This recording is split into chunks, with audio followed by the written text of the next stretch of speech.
Hello' গাইছ নমস্কাৰ পুনৰ এটা মোৰ নতুন ভিডিঅ'লৈ আপোনালোকক সকলোকে স্বাগতম জনাইছোঁ। তো গাইছ আপোনালোকে সকলোৱে গমেই পোৱা মানে আমাৰ মাজৰ পৰা মানে এজন মহান ব্যক্তি আমি হেৰাই ল'লোঁ। তেওঁ হ'ল ৰতন টাটা।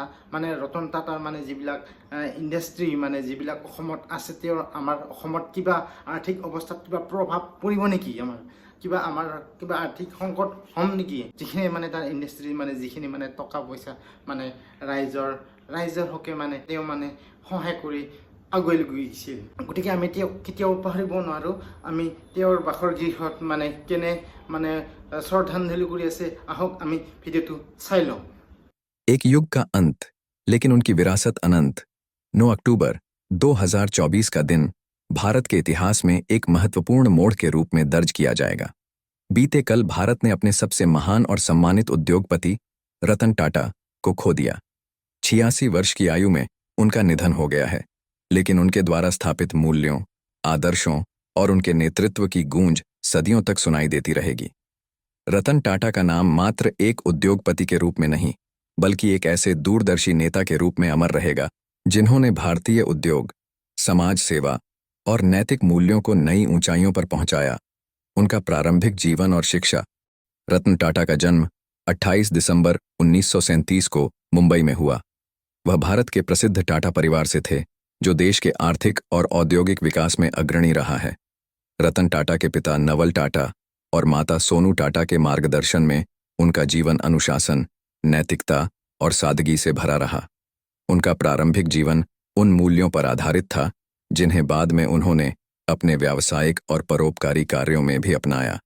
उन्होंने अपनी प्रारंभिक शिक्षा मुंबई के Cathedral and John Connon school से की और उसके बाद कॉर्नेल यूनिवर्सिटी से आर्किटेक्चर की डिग्री प्राप्त की। लेकिन उनका झुकाव व्यापार और उद्योग की ओर था, जिससे उन्हें हार्वर्ड बिजनेस स्कूल में एडवांस्ड मैनेजमेंट प्रोग्राम करने का अवसर मिला। उनकी शिक्षा ने उन्हें केवल व्यावसायिक कौशल ही नहीं, बल्कि एक व्यापक दृष्टिकोण दिया, जिसमें उन्होंने व्यापार को समाज सेवा पहचान दी और उसे अंतर्राष्ट्रीय प्रतिस्पर्धा में शामिल लिए। उन्होंने टाटा नैनो का विचार पेश किया। यह दुनिया की सबसे सस्ती कार थी, जिसे खास तौर पर भारतीय मध्यम वर्ग के लिए डिजाइन किया गया था, हिस्सेदारी के रूप में है, जो इसे भारत का सबसे बड़ा परोपकारी संगठन बनाता है। उनकी परोपकारी सोच का सबसे बड़ा उदाहरण उनके द्वारा चलाए गए शिक्षा और स्वास्थ्य सेवा के कार्यक्रम हैं। उन्होंने ग्रामीण इलाकों में शिक्षा की गुणवत्ता को सुधारने और स्वास्थ्य सेवाओं को बेहतर बनाने के लिए कई योजनाओं का समर्थन किया। उनका यह प्रेम, उनकी दयालुता और करुणा की भावना कभी भी अपनी दौलत या पद का दुरुपयोग नहीं किया। रतन टाटा के जीवन का एक और पहलू था, बल्कि सभी जीवों के प्रति थी। रतन टाटा का उत्तराधिकारी कौन होगा? रतन टाटा के निधन के बाद टाटा समूह की धीरे धीरे समूह के भीतर अपनी जगह बना रहे हैं। यह साफ है कि रतन टाटा की विरासत को आगे बढ़ाने के लिए परिवार के सदस्य और पेशेवर नेतृत्वकर्ता मिलकर काम करेंगे। टाटा की नई पीढ़ी और नेतृत्व। रत्न टाटा के बाद टाटा समूह का नेतृत्व केवल एक व्यक्ति पर निर्भर नहीं होगा।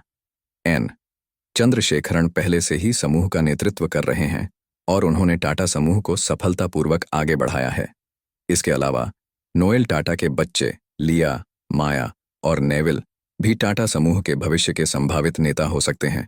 टाटा परिवार के ये युवा सदस्य समूह के भीतर अपने कौशल को विकसित कर रहे हैं और व्यवसाय में अपनी जगह बना रहे हैं। टाटा समूह के भविष्य में यह नई पीढ़ी समूह को और अधिक ऊंचाइयों तक ले जाने में महत्वपूर्ण निभा सकती है। रतन टाटा की विरासत।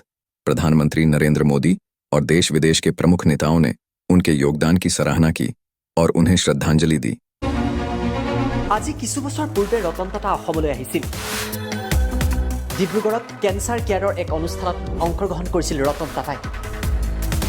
শাৰীৰিক অসুস্থতাকো নেওচি তেওঁ উপস্থিত হৈছিল অসমত। আৰু সেই অনুষ্ঠানতেই ৰতন টাটাই কৈ গৈছিল তেখেতৰ জীৱনৰ এটা বিশেষ ইচ্ছাৰ কথা। আজি মাত্ৰ কেইটামান বছৰৰ পূৰ্বৰ এই অনুষ্ঠান চালে বুজিব পাৰিব যে ৰতন টাটাই সাধাৰণ মানুহৰ কথা কিদৰে বুজি পাইছিল। হিন্দী ভালকৈ তেওঁ ক'ব নোৱাৰিলেও সাধাৰণ মানুহে বুজাকৈ ভঙা ভঙা হিন্দীতেই অসমত কথা কৈছিল ৰতন টাটাই। এই মুহূৰ্তত লৈ যাব বিচাৰিছোঁ ৰতন টাটাৰ সেই অনুষ্ঠানৰ মাজলৈ। তো গাইছ, বেলেগ ষ্টেটৰ কথা ক'বলৈ নাযাওঁ, কিন্তু আমাৰ অসমৰ কাৰণে বহুত কাম কৰি থৈ গৈছে। এতিয়াও আমি তাৰ জৰিয়তে আমি বহুত আমি আগুৱাই যাব সক্ষম হৈছোঁ। I can't make a speech in Hindi, so I shall try to communicate with all of you in English. The message will be the same.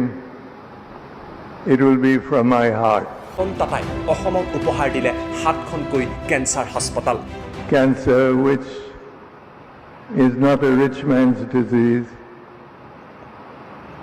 is being equipped to serve and treat the millions of people that are inflicted. যিজন ব্যক্তি মানে আমাক আজি মহান কাম কৰি থৈ গ'ল তেতিয়া কেতিয়াও আমি তাক মানে পাহৰিব নোৱাৰোঁ গতিকে আমাৰ মাজত সদায় মানে তেওঁ আছে। जाने माने उद्योगपति और पद्म विभूषण रतन टाटा ने मुंबई के ब्रीच कैंडी अस्पताल में 86 साल की उम्र में अंतिम सांस ली। रतन टाटा की गिनती सबसे सफल बिजनेसमैन की लिस्ट में की जाती है और उनके नेतृत्व में टाटा ग्रुप ने देश ही नहीं बल्कि पूरी दुनिया में डंका बजाया। 91 में ग्रुप की कमान अपने हाथों में ली थी और साल 2012 तक रतन टाटा कंपनी के चेयरमैन बने रहे। टाटा ग्रुप का कारोबार पूरी दुनिया में फैला हुआ है और घर की रसोई से लेकर आसमान में हवाई जहाज तक ये नाम मौजूद है। समूह की 100 से ज्यादा लिस्टेड और अनलिस्टेड कंपनियां हैं और इनका कुल कारोबार करीब 300 अरब डॉलर का है। बात करें करीब 3800 करोड़ रुपए की दौलत छोड़ गए। 28 दिसंबर 1937 को जन्मे रतन टाटा के दुनिया में फैले कारोबार को देख उनकी संपत्ति का यह आंकड़ा कम लग सकता है। इसके पीछे की वजह का जिक्र करें तो इनकी कमाई का एक बड़ा हिस्सा दान में चला जाता था। रतन टाटा अपनी दरियादिली के लिए जाने जाते थे और देश के टॉप दानवीरों में शुमार थे, जो अपनी आमदनी का बड़ा हिस्सा टाटा ट्रस्ट में दान कर दिया करते थे। তো গাইজ কিছুদিন পূৰ্বে তেওঁ মানে অসমৰ চিনি ইণ্ডাষ্ট্ৰীৰ প্ৰকল্পটোলৈ মই এটা ভিডিঅ' বনাইছিলোঁ। তেওঁ মানে ইমান আমাক এটা মহান মানে এটা ইণ্ডাষ্ট্ৰীত হৈ গ'ল মানে আমাৰ অসমবাসী ৰাইজৰ কাৰণে আমাক এটা উপহাৰ দি গ'ল। আমি সেইবিলাক মানুহ আমি কেনেকৈ পাহৰিব পাৰোঁ। তো গাইজ ৰাইজৰ লগত ৰতন টাটাই যিমানখিনি কাম কৰি থৈ গ'ল মুকেশ আম্বানী আদানীৰ দৰে উদ্যোগপতি মানে ৰাইজৰ তেনেকুৱা কাম কৰি থৈ যাবনে?